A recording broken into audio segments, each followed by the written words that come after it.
Ese episodio que también me intentan vincular a mí, que me costó, porque eso me hizo sufrir. Porque ahí murió un coronel. Mm. Y no tenía por qué morir, digamos. ¿Por qué? Es más, en mi criterio, y es duro. Pero a él lo mata la presión de la prensa. Por lo que yo pude hablar con la esposa. Tuve ese privilegio de hablar con los familiares el día que fui al entierro, que no conocía, entonces, ¿qué fue lo que pasó? Entonces había obviamente una... conversaban, ellos tenían... Esa tarde fue normal. Él llevó a la mamá al aeropuerto, que se iba para París, habló con la hermana, que tengo entendido, y bueno, con su familia. Y entonces yo trataba de ver, bueno, ¿y cómo va llegando a la decisión? O sea, porque obviamente para mí, que no era el relato que estaba en la prensa, pues se había suicidado.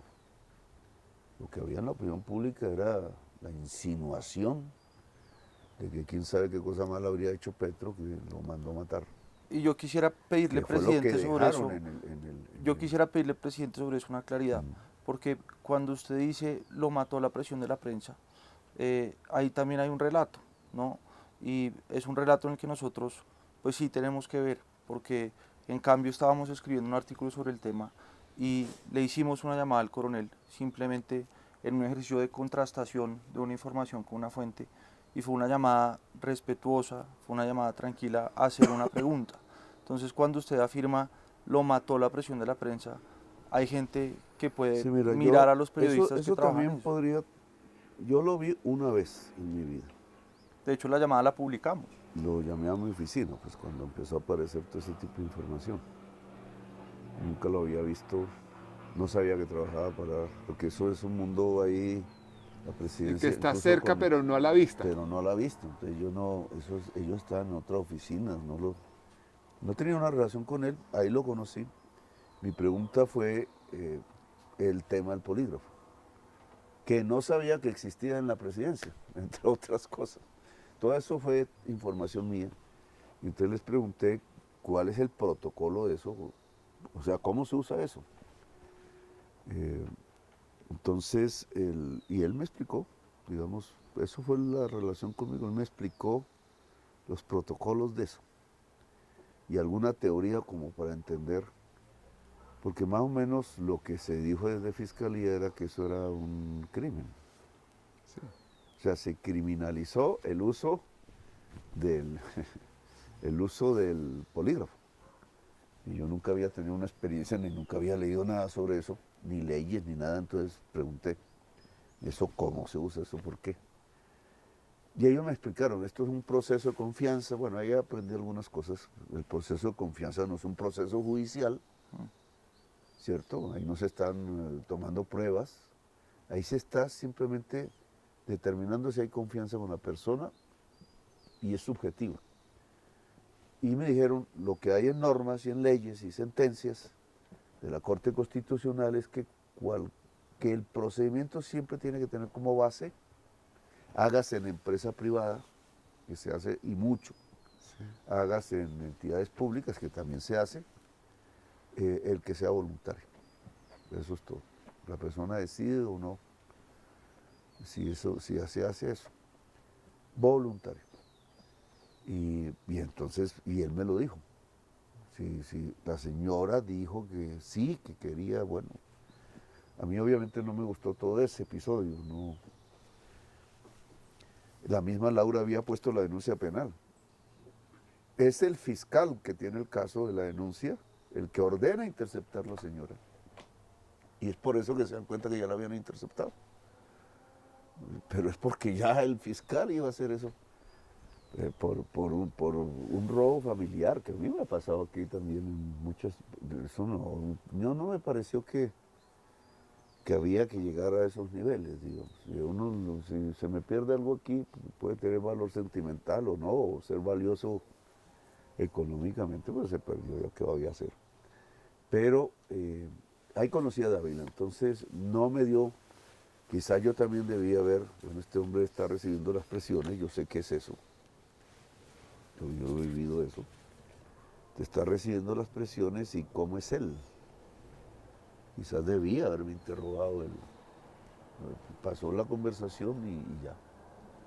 Y ya cuando viene el hecho, entonces es que hay personalidades diferentes y eso hay que aprenderlo. Fue algo que me motivó a ir a hablar con mi hijo. Es que si uno las aguanta, no significa que cualquier persona las puede aguantar. Claro, yo Las personas personalmente son fui a hablar diferentes. con el coronel Dávila. Me encontré un hombre muy nervioso, tiene usted razón. Pero, ¿cómo llega usted del contexto que nos acaba de explicar a la afirmación lo mató la presión de la prensa? Sí, la presión lo mató y fue la prensa.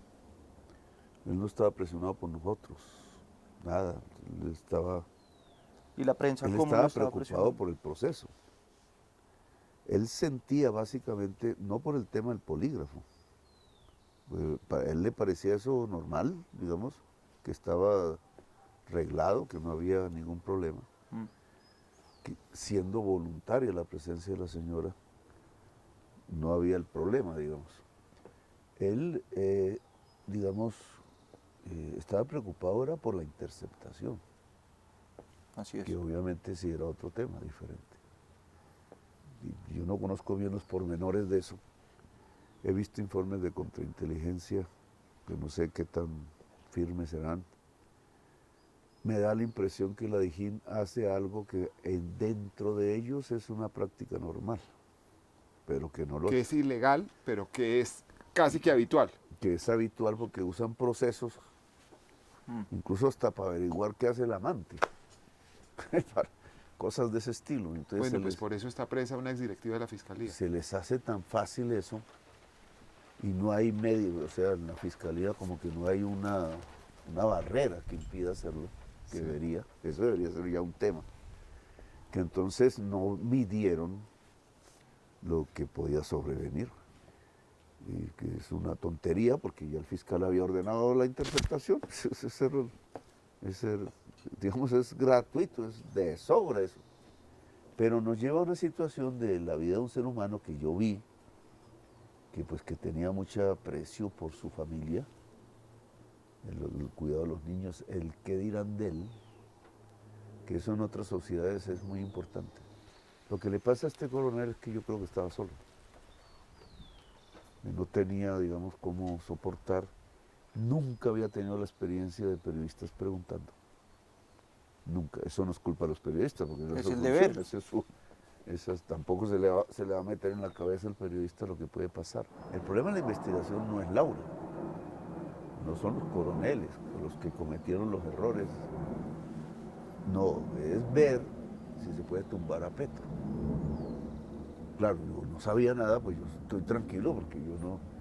Si hubiera sabido eso de antemano, lo primero que digo es, ya deje de perder, lo que se haya perdido, que se pierda.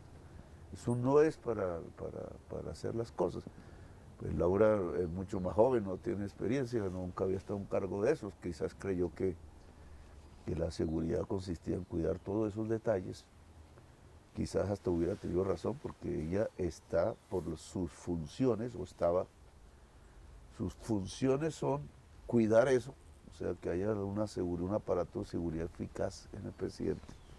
Yo hubiera tomado otras decisiones, pero la verdad yo me enteré fue después.